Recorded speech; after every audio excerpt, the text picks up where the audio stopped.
EU leaders failed to agree on a way forward on using frozen Russian assets based in Belgium as a way of funding Ukraine over the next 2 years.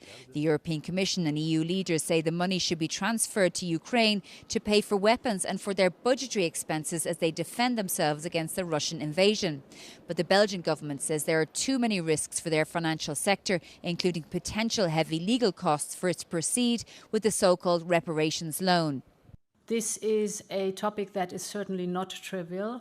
It's very complex, and therefore we discussed it, but it was also very clear that there are points to be clarified and to have a deep dive and to work more on them.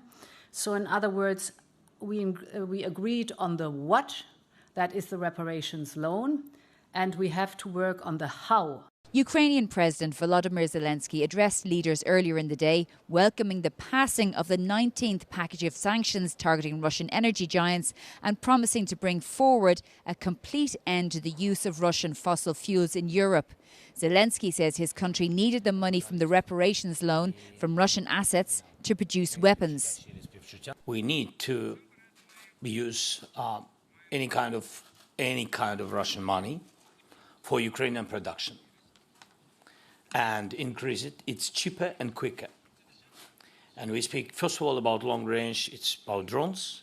It's about electronic warfare, systems of electronic warfare, and it's about missiles. If Russia is ready to speak, we're ready to speak. This is the plan between us.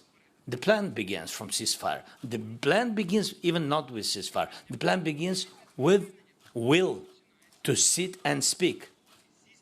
Not to stand and fight using, all the kind of missiles against just civilians. EU leaders have agreed that a decision on using frozen Russian assets held in Belgian banks to be used in Ukraine will be made at the next EU summit in December. It's also possible that other countries outside the EU, like the UK or Canada, could participate. But for now, the European Commission is tasked with addressing and coming up with solutions for Belgium's very strongly held objections. Shona Murray, Euronews, Brussels.